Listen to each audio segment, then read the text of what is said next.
Assalamualaikum warahmatullahi wabarakatuh. Perkenalkan, nama saya Derian Nesma, 19 12 11 615, kelas 2C. Saya akan mempresentasikan anatomi fisiologi sistem pernafasan. Anatomi, organ-organ sistem pernafasan manusia. Hidung, faring, laring, epilotis, trakea, bronkus, bronkiolus, dan alveolus.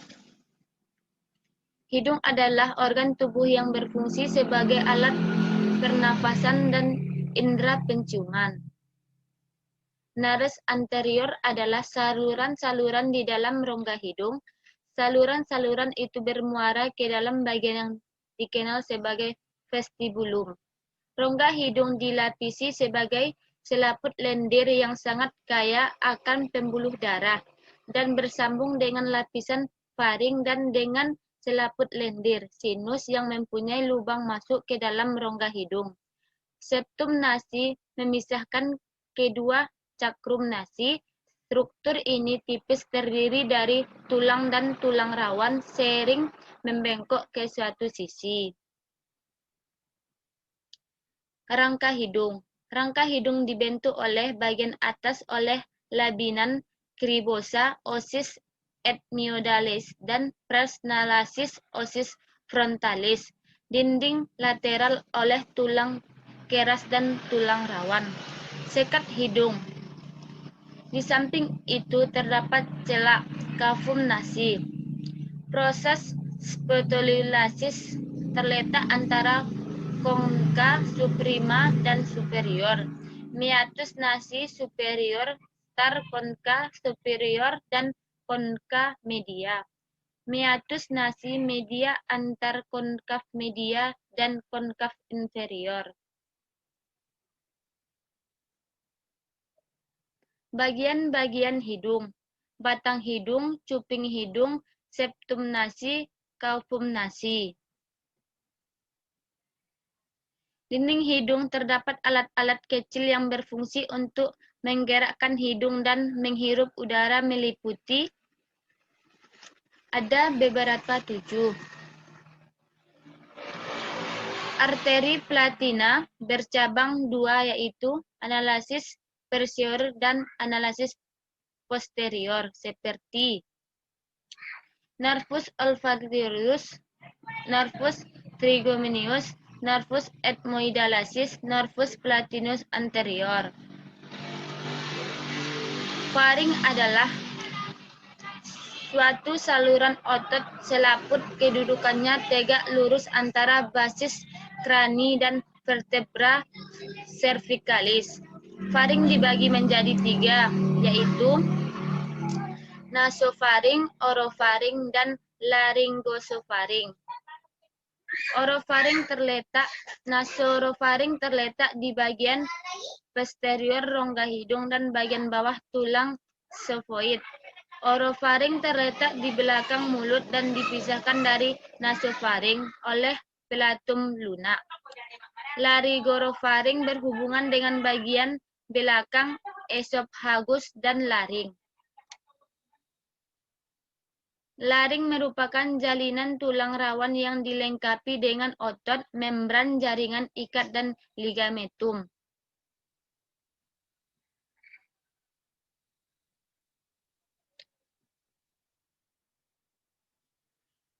Fungsi utama laring adalah untuk memungkinkan terjadinya vokalisasi.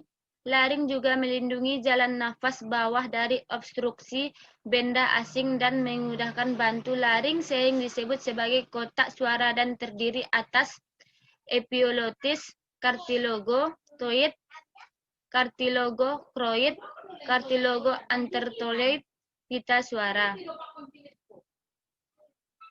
Trakea. Trakea adalah tabung terbentuk pipa seperti huruf C yang dibentuk oleh tulang-tulang rawan yang disempurnakan oleh selaput terletak di antara vertebrata cervicalis 6 sampai ke tepi bawah cartilago critoidea vertebrata trocalis.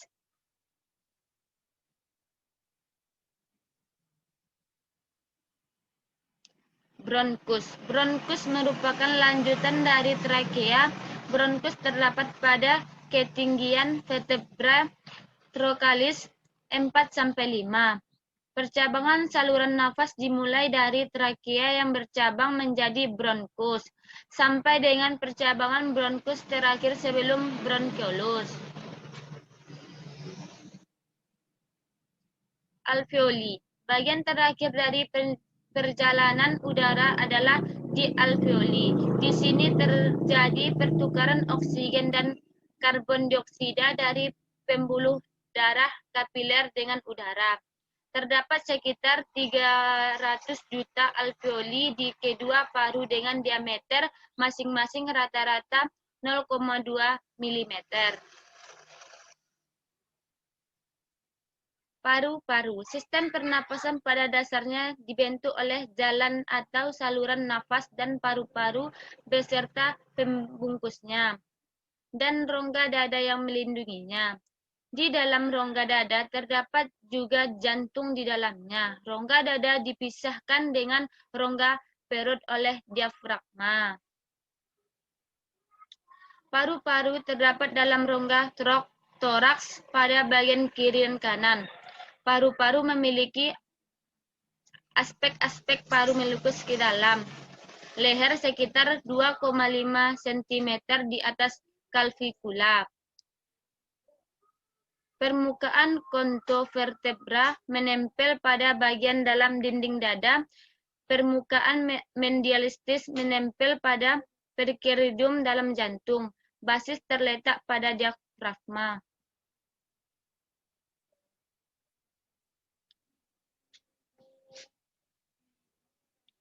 Rongga dada diperkuat oleh tulang yang membentuk rangka dada terdiri dari iga-iga, tulang dada, tulang belakang.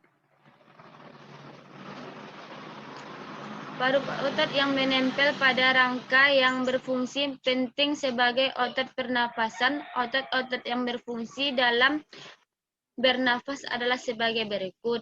Antar iga luar, tulang dada, antar iga dalam, otot yang menarik iga ke bawah sekaligus membuat isi perut mendorong diafragma ke atas, otot dalam diafragma yang dapat menurunkan diafragma. Fisiologi, mekanisme respirasi meliputi proses inspirasi, yaitu pemasukan udara ke paru-paru, ekspirasi yaitu pengeluaran udara dari paru-paru. Proses inspirasi dan ekspirasi melibatkan kontraksi, relaksasi otot-otot tulang rusuk dan otot diafragma. Mekanisme inspirasi, otot-otot interkostal berkontraksi, akibatnya tulang rusuk terangkat. Kontraksi otot interkostal diikuti oleh kontraksi otot diafragma. Akibat kontraksi kedua otot ini, rongga dada menjadi membesar. Rongga dada yang bertambah besar menyebabkan tekanan udara di paru-paru menjadi kecil. Akibatnya udara masuk ke dalam paru-paru. Ekspirasi, pengeluaran udara dari dalam paru-paru. Mekanisme ekspirasi. Otot-otot interkostal relaksasi, akibatnya tulang rusuk turun. Relaksasi otot interkostal diikuti oleh berelaksasinya otot diafragma. Akibatnya relaksasi kedua otot ini, rongga dada menjadi mengecil. Rongga dada yang mengecil menyebabkan tekanan udara di paru-paru menjadi membesar. Akibatnya, udara keluar dari dalam paru-paru ke lingkungan. Pertukaran gas oksigen dan karbon dioksida di dalam alveolus. Udara yang mengandung oksigen dipertukarkan ke dalam darah, sedangkan karbon dioksida di dalam darah dikeluarkan oleh ke alveolus. Pengikatan O2. Alveolus memiliki O2 lebih tinggi daripada O2 di dalam darah. O2 masuk ke dalam darah melalui difusi melewati membran alveolus. Di dalam darah, O2 sebagian besar 98% diikat oleh Hb yang terdapat pada eritrosit menjadi oksihemoglobin HbO2. Selain diikat oleh Hb, sebagian kecil O2 larut di dalam plasma darah. Setelah berada di dalam darah, O2 kemudian masuk ke jantung melalui vena pulmonalis untuk didasarkan ke seluruh tubuh yang membutuhkan. Pengeluaran CO2 di jaringan CO2 lebih tinggi dibandingkan yang ada di dalam darah. Ketika O2 di dalam darah berdifusi ke jaringan, maka CO2 di jaringan akan segera masuk ke dalam darah. Ketika CO2 berada di dalam darah, sebagian besar CO2 akan diubah menjadi ion-ion bikarbonat. 20% CO2 akan terkait oleh Hb pada eritrosit, sedangkan 10% CO2 lainnya larut dalam plasma darah.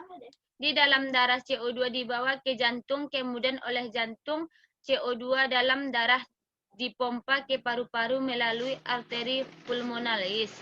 Di paru-paru CO2 akan dikeluarkan dari tubuh melalui ekspirasi. Pernapasan terdiri dari 4 proses. 1. Ventilasi, 2. Distribusi, 3. Transportasi dan difusi, 4. Perfusi.